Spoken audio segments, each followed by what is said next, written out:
जल्दी से भूपेंद्र का रुख कर लेते हैं। भूपेंद्र, ऐसी तस्वीर तो ऐसी पिक्चर एग्जिट पोल की आएगी कांग्रेस ने सोचा भी नहीं होगा। मतलब 77 से सीधे यहां पर 19 पे कांग्रेस आती हुई दिखाई दे रही है। इसकी बड़ी वजह समझ में आ रही है क्या भूपेंद्र आपको?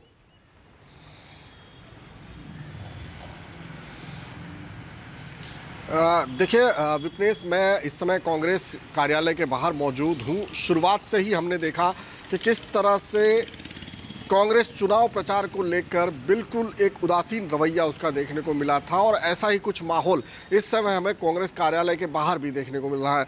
मैं अपने कैमरामैन से अनुरोध करूंगा अगर वो थोड़ा सा कैमरा पैन करके आपको तस्वीरें दिखा सके, जैसा कि आपने देखा कि बीजेपी कार्यालय के बाहर किस तरह से कार्यकर्ताओं का हुजूम उमड़ा हुआ है, लेकिन यहाँ पर दरबान के अलावा और कोई नहीं दिखाई दे रहा है। ऐसा ही कुछ नज़ारा हमें पिछले 2 महीने से देखने को मिला। हम कई बार यहाँ पर सुबह के लाइव के लिए आते थे और हमारे अलावा यहाँ पर हमको कोई नज़र नहीं आता था, और आज भी ऐसा ही कुछ हमको दिखाई दे रहा है। तो ऐसी ही कुछ एटीट्यूड के साथ में ऐसे ही किसी रवैये के साथ मैदान में उतरे हुए थे। कोई बड़ी रैली नहीं, कोई बड़ी जनसभा नहीं, एक दो रैलियों को अगर छोड़ दिया जाए, एक अप्रोच, एक साइलेंट कैंपेन की बात हो रही थी कि साइलेंट कैंपेन के जरिए वो कोशिश कर रहे हैं। लेकिन वो उत्साह जो बीजेपी के कार्यकर्ताओं में देखने को मिल रहा था, जो आम आदमी पार्टी के कार्यकर्ताओं में देखने को मिल रहा था, जो ओवैसी के कार्यकर्ता, यहाँ तक कि एमआईएम ने कुछ ही सीटों पर अपने उम्मीदवार रखे थे, लेकिन उनमें भी जो जोश दिखाई दे रहा था वो जोश भी कांग्रेस में नहीं दिखाई दे रहा था।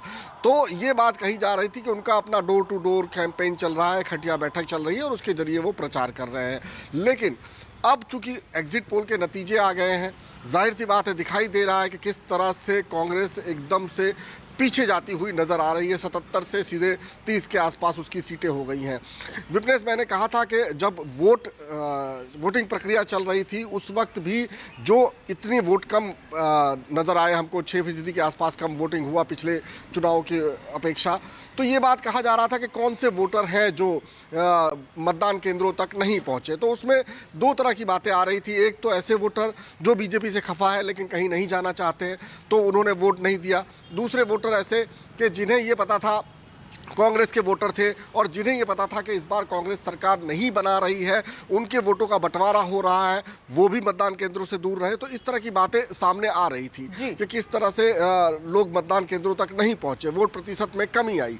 लेकिन अब ये साफ साफ नजर आ रहा है कि कहीं ना कहीं कांग्रेस के वोटर जो हैं वो मतदान केंद्रों से दूर रहे हैं, और जो वोटिंग हुई है, जो बूथों पर हमने लोगों से बातचीत की थी और जिस तरह से मोदी मोदी हमें सुनाई दे रहा था हर जगह, वो मुद्दे गौण थे। मोरबी पुल हादसे पे हमने मोरबी में जाके लोगों से पूछा, इतना बड़ा हादसा जहां 150 लोगों की आसपास जान चली गई, कोई मायने नहीं रखता था, कोई मुद्दा नहीं था उनके लिए वहां पर। महंगाई, बेरोजगारी, शिक्षा, कुछ भी मुद्दा नहीं था, सिर्फ एक नाम था, मोदी मोदी।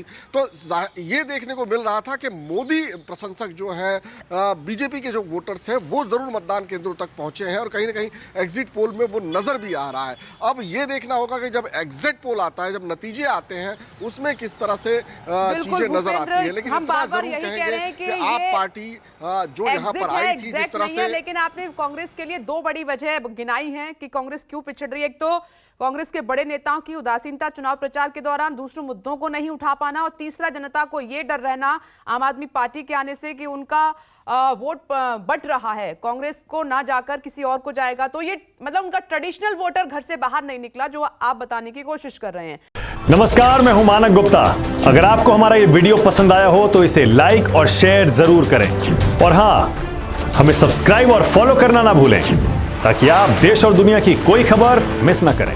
तो जुड़े रहिए हमारे साथ और देखते रहिए न्यूज़ 24।